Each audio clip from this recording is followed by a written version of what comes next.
Welcome back to Quinte Connections. So glad you're with us. Welcome back to a brand new season of the show. Dave Allen is with us, the president and CEO of the YMCA of Central East Ontario. We're talking all about Belleville, of course, the big move and what's been happening in the West End. So Dave, so great to have you on the program for a fall update. Thanks so much for taking the time. My pleasure to be here.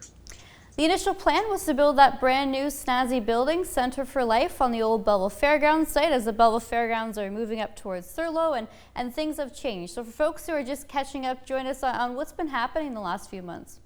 So best laid plans. I think when we had done our research back in 2017, the fairgrounds were identified, the West End was identified as the best possible location, and the fairgrounds was ideal.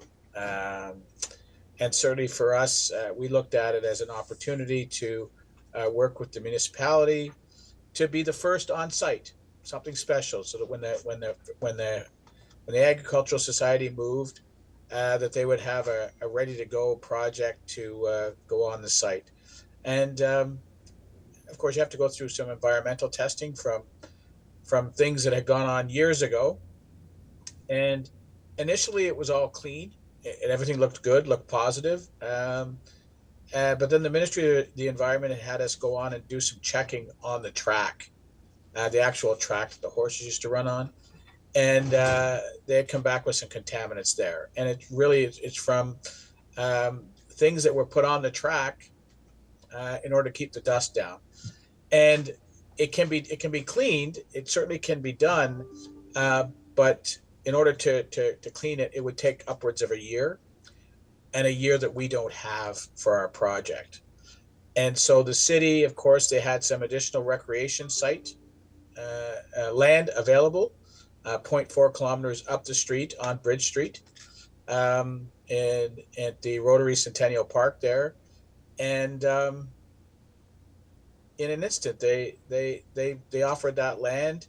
And it passed through council. Council went through and reviewed the opportunity, and agreed that. And actually, for us, we actually come to realize that it's a better site for us, with the ball fields in behind and the soccer fields in behind, and we're going to be breaking ground within the next couple of weeks.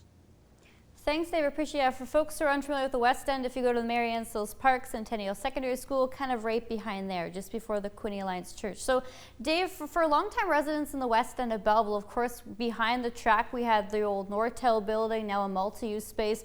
Northern, that big factory used to be there. When you're speaking about contaminants to the track, is that just anything from Northern? Because, I mean, I know when you dig deeper down there must be some leakage. A lot of developers say, further down, right? Exactly. It's primarily most of the contamination from the Nortel site is to the northeast side of the property. So along Sydney Street, and then a little bit over the other side where the old Bleecker property, where the Bleecker used to be. So where we were going, closer to the seniors' home, the seniors' residence there in the northwest side, that was clean. The actual green space was clean, but it was the track part. So it just happened. You certainly have to do your due diligence, and we're thankful that it was found prior to us actually starting the project, because that would not have been good either. Yeah, best laid plans. So, is the footprint of the actual Centre for Life building going to change? Because when I think about the size of where you wanted to build and the size you're going to build now with the gas line maintenance being done right now, any change in the size of building because of this move? No, it's we have to kind of reconfigure how it sits on the site. But no, the city had actually done their due diligence prior to providing that to us. They had done some measurements. They knew the size of our building. They actually seen a draft design of our building, and so they were actually able to place it. They placed it a certain way. We didn't necessarily agree with the way it was placed, but we were able to make some adjustments, and actually it resulted in us losing 5 parking spaces. So it's it's a fair trade-off, that's for sure. Not too bad, yeah. So Dave, the timeline on this, what's happening now? We've seen the city crews, they're moving the gas lines in preparation of this. What's happening next? So this was what I call a master class on how to get things done. The city's approval, working with us, working with Task Force Engineering, our developer, our builder, and Enbridge Gas, everybody seemed to understand the the importance, if you will, of getting this started and getting this done. And so Enbridge stepped up, and normally it could take months, um, but they stepped up and said, "No, we could get this done. We get this done by mid-September." And the city stepped up to agree to pay a portion of that cost, which is part of what part of the funds that they were going to be providing to us will go towards the moving of the gas line. Nice, thanks Dave, that's good to hear. So when will this be open to the public at this point, and what will be offered? Very similar to offerings in the East End right now? And so it'll be a far different building. Um, so the construction timeline usually takes 24 months, 18 to 24 months, give or take. So our goal is to be moving in come April 2027, sometime in April 2027, start to make the move in.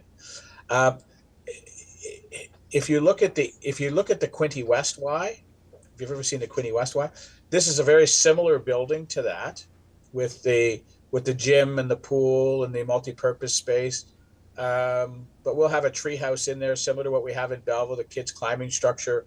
We'll have a youth exercise area, a youth room. But we also have three partners in there with us. So Community Learning Alternatives, who are currently downtown on Bridge Street, are moving in with us. Community Services of Belleville and District are moving in with us. And those people that don't know that organization, they work with adults and children with autism, um, and the families. So they're moving in with us as well. And then Volunteer Information Quinte. So it's going to be a real community hub, if you will, from people of all different backgrounds, all walks of life, which is what we want. We want to serve the broader community, and we're going to work together to offer different kinds of programming. The normal program that you would find in a YMCA: swim lessons, fitness classes, yoga, all those things. We'll have all of those things, but we'll also have these other programs that will work with our partners to engage people that may not normally come to the Y. And certainly it's a real opportunity. There'll be two pools, similar to Quinte West, a warmer therapy pool and a 25-yard 4-lane pool, gymnasium, exercise area, and so it'll have all the bells and whistles that you would normally see in a Y. But we have these other partners that I think really add value to us as an organization, and we believe we add value to them because now they have an opportunity to make use of working with us as their partner to make use of our facility for their programming as well. Yeah, and connecting with members too. So when will the East End Y close, or is it closing? What's the story there? Yeah, so it will close after we move in. So there'll probably be a bit of a fine tuning there because we will have to move in, and our staff. It won't be like we'll close one building on a Sunday night and open up in the new one. We'll have to take some time because our staff are going to have to learn. We have emergency procedures and things like that we have to figure out how to adapt and work in this new building. What are the places that could be of risk that we'll have to make sure that we pay attention to that we don't have in the current building. And the current building is cut and paced all over the place. This new building will be far more open, so it just will be bigger. So I predict it'll probably close probably the week before, 2 weeks before we open up the new building. Okay, well, once again, Dave Allen, the president and CEO of YMCA of Central East Ontario. Dave, thanks so much for the update. Good luck on all this, and we'll keep a close eye on the construction in the West End. Thank you so much.